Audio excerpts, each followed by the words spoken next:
What's good, YouTube? It's Justice I Used to Be Pay, and today I'm back with another video. And in this video, I'm going to be talking about the fact that we must put an end to these Build-A-Bear rappers. But before I get into that, make sure you leave a like, comment, and subscribe. Do all those things. It helps me out a ton. Right now, rap is in a space with an extremely high level of inauthenticity. Now, rap has always had inauthenticity in it, but it's never been as crazy as it is right now. Most of the time, it just came from the fact that, most of the rappers were people who were playing kind of characters. Now, they weren't doing something super crazy most of the time. Most of the time, it was just how they normally are, turned up to 11 because they're now a rapper and they're now a celebrity, so they kind of have to do that stuff. So it wasn't anything crazy. Maybe they might act extra gangster and extra tough, or maybe, somebody like Playboi Carti will create a little bit of a persona for himself where, he's damn near a 30-year-old vampire or something like that. But the inauthenticity was never really super crazy in the rap space. But me personally, I never really had a problem with like people playing into their personality and little things about them. Maybe they're really into goth stuff, so they turn it all the way up or something like that. Like that was never a problem. And most people didn't see it as a problem because you're at the end of the day a performer. We get it. We understand. When you're on a stage, both literally and figuratively, you kind of have to perform. So it made sense to kind of play into these personas and make them probably a lot larger than life or a lot larger than what they would be if you were just, Joe Schmo working an office job. We understand that. But we're entering a space of rap where being authentic is something that a lot of people are doing, and it's not just them playing into a character. Being authentic is a thing that's taken over the game, and people are taking this being authentic thing and turning it all the way up to 11. Because a lot of I shouldn't say a lot, a decent amount of the rappers in the game right now, a decent amount of people, enough to where it's a little bit troublesome, are creations and not creators. And that's never a good sign. That's never something that you really want to see. And I'm about to give you a hot take. Okay, you ready for this? Prepare yourself. Sit down. Make sure your shoes are tied. Make sure you got your seatbelt on if you're in the car. Make sure your neck is well supported. You don't want to get whiplash from what I'm about to say and your crazy reaction to it. I think that if you're a rapper, you should be able to rap. And if you cannot rap, I don't think you should be a rapper. And I know that sounds like a simple concept, but at this point in the rap game, I don't know who can and who can't rap anymore. For anybody that's come up over the last 2, 3, 4 years, I don't know. I don't know what you guys can do. Because who knows at this point? And what really made me make this video is the whole Karrahboo and Lil Yachty situation. Now, basically, just to make a long story short, because I'm not going to get into everything and tell you who I think was wrong and what happened here. I'm just going to talk about the important parts that made me make this video.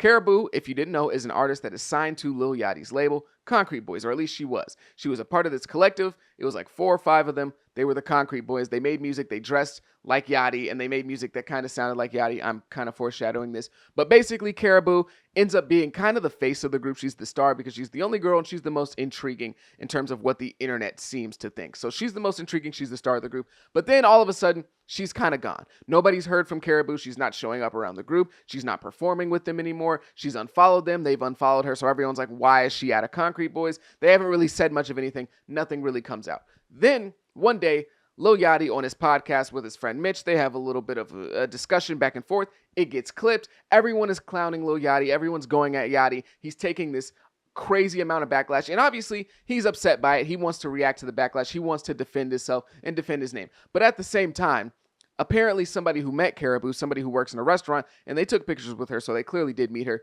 goes on Twitter and says that Karrahboo told her that she was being bullied by the Concrete Boys. They were bullying her. They were mistreating her. So she left. And so the combination of Yachty getting all that backlash for the Mitch clip, and then the whole thing with Karrahboo and that person making that tweet, and then Karrahboo also makes a tweet where basically she quotes an old tweet that she had, and she basically just says, this tweet aged well, and the tweet basically said something about like, I don't have to say anything. You'll see, you'll find out what happens soon.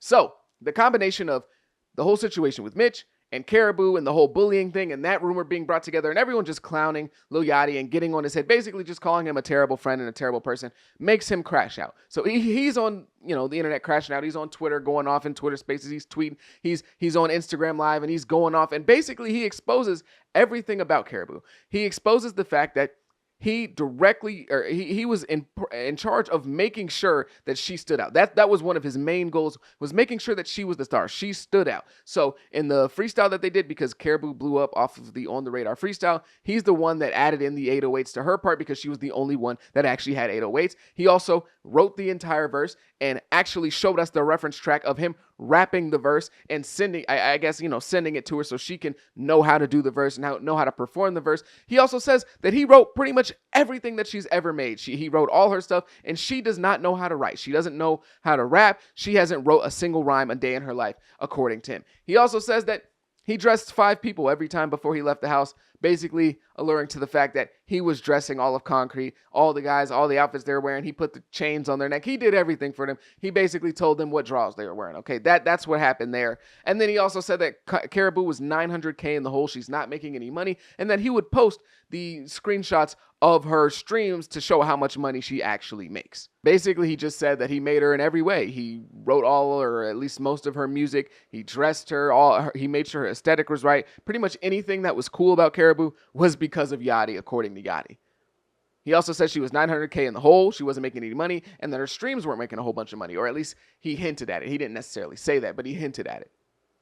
And Karrahboo's response to that was, put it on your life, you wrote these 2 songs. 2 songs. Out of everything that he said, she responded with, you didn't write these 2 songs, though. So basically, I'm going to assume that most of what he said was true. I don't think it's ridiculous to say. Most people kind of assumed that he was writing Karrahboo stuff because she wasn't a rapper before Concrete Boys. She was just his manager. So it wasn't ridiculous to assume that. But, you want to give people the benefit of the doubt. If you don't have any evidence to prove that they weren't writing their stuff, you can't really throw that onto somebody. But basically, he was writing all of her stuff. Now, from a label executive perspective, Yachty, that's amazing. You're fantastic. I know I got on Yachty for the whole situation. I actually gave my take on his whole reaction and everything. But in terms of him as a label executive and what he was able to do with Karrahboo, that's amazing. That's fantastic. Thumbs up, A+ on the project, because you pretty much made her, and she has a buzz. She's really popular online. On the rapper side of things for Karrahboo, this is terrible. This is awful, horrible, ridiculous.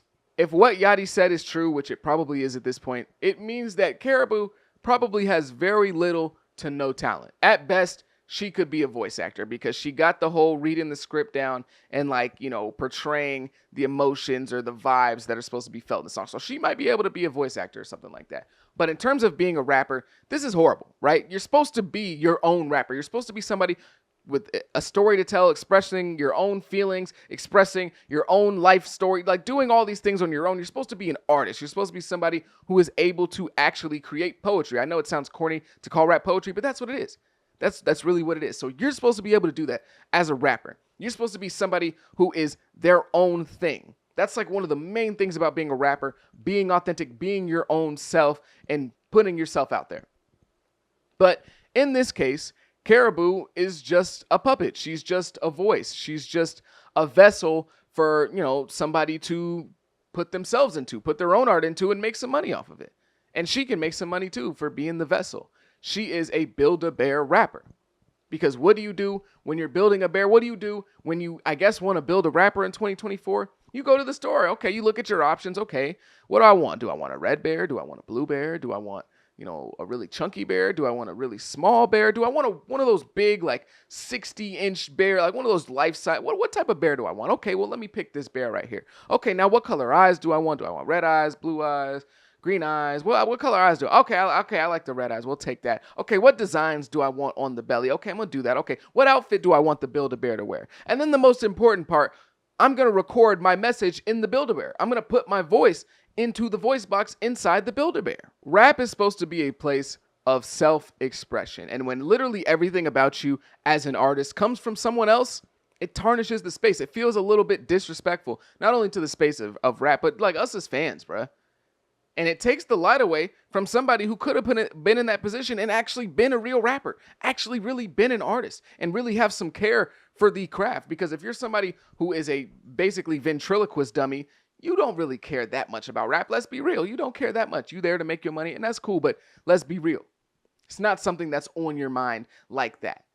And rap, even though, like I said in the beginning, there's some inauthenticity here. People might play a character a little bit. The space was built on being authentic. Rappers used to want to be real. That was like the main thing that every rapper wanted to be. I'm real. I'm real. That was the thing everyone said. I'm real. But nowadays, it's like that doesn't like it just doesn't matter anymore. And as a rapper to the fans, I feel like that's a little bit of a slap in the face. Not to say that you have to be exactly how you are on every rap song. You got to be on that with every. I'm not saying that, but at least give us something that's actually you. You know what I'm saying? Like, don't just be a Build-A-Bear. Don't be something that somebody went into the store and built. You know what I'm saying? Like, because I guarantee you with Yachty and the Karrahboo situation, he probably said, female rap space is going crazy right now. I wrote for the City Girls. I could probably write for a girl. Okay, my assistant, light-skinned girl, she's, attractive to most guys, to most girls too. Girls really like her. She said she wants to rap a little bit. I can get her popping. And guess what? He got her popping. And I'm going to just say this again, as a fan of rap, I don't think it's ridiculous to say I think that our rappers should be able to rap. I don't think that's ridiculous to say. I don't think it's ridiculous to say that as a rap fan, I expect you a rapper. I expect that I should be able to lock you in the studio and you can come out with a verse. A good verse, let's just say, because anybody can write anything. A decent verse. I should be able to lock you in the studio and you provide something that's at least listenable when you come out on the other side. And for some people in the rap space, they just can't do that. And Karrahboo isn't the only one. There's Young Miami and Saweetie, and we even heard Lotto like reference tracks for other songs. Again, let me make sure you understand. I'm not saying Lotto was the one who was being, written for and basically just being a puppet. I was saying she was doing the reference tracks. So we've heard her make reference tracks or make songs that were passed around to other artists. So it's not anything brand new. It's not like Karrahboo's the only one. And having writers in general in hip hop isn't something brand new. It's not anything that we haven't seen before. It's just not to this extent. Like, there's a difference between having some writers here and there, having some collaboration with other people, and then just literally being a doll for somebody's ideas in music. Those are different things, okay? Having writers here and there, I'm not a fan of it, but at least I can understand it. I can get why some people would want to do it. But just completely having no say in what you're saying, pretty much, no say in the creation of the music is definitely crazy as hell. And I partially blame us as fans as well, because we kind of made it okay to have rappers. Now, obviously, I don't think most fans would be okay with people just being completely fake and not really being a rapper. But we kind of started the slippery slope that we've been going down over the last 5 to 10 years. Not writing your own raps used to be sacrilegious in the space. Like, there was a couple of things you just couldn't do 20 to 30 years ago in the rap space. Like, you could be a murderer, you could even, R-word somebody. Like, there was a whole bunch of stuff that rappers still do to this day and were doing back then that kind of got a pass. But for one, you couldn't snitch. And for two, you could not have somebody writing your raps and let people find out. That was it was like doing steroids in sports. When you get caught doing steroids, your entire career now has a cloud over it. It's tarnished. It's never going to be looked at the same. Your entire legacy is going to be looked at as fake because you were on steroids. So it's never going to be respected. But really the turning point of this was kind of when Drake got exposed for the whole ghostwriters and reference track thing. Reference tracks, and all that stuff. And people just kind of move past it. Of course, Drake got a whole bunch of lumps, and he still gets lumps on his head to this day over the whole ghostwriting and reference track thing. That's not completely gone, but it didn't end Drake's career.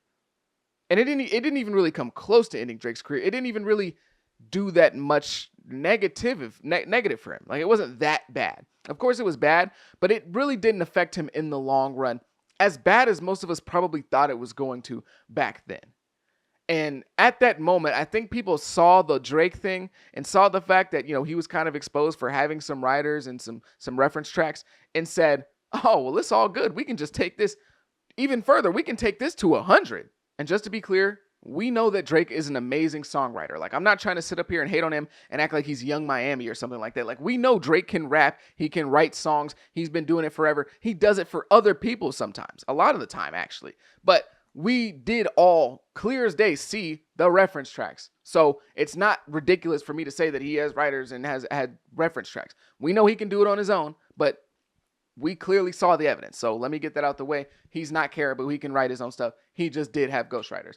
But that kind of just made it to where like people just completely took it out the window. People saw him with the ghostwriter thing and the reference track Quentin Miller thing, and they see Kanye, who openly admits to having writers, and they just took it and just ran with it. They just ran with it and took it as far as possible and said, hey man, two of the greatest all time, like they cool with having some extra help, you know what I'm saying? So why can't I just have my whole career fake? Like, why can't I just not actually know how to rap or not know how to make music? Why can't I just do that if they getting help and they're two of the greatest of all time? And so it just kind of created this vortex of just inauthenticity and just terrible, not terrible music necessarily, but like terrible origins of the music, and oftentimes terrible music as well.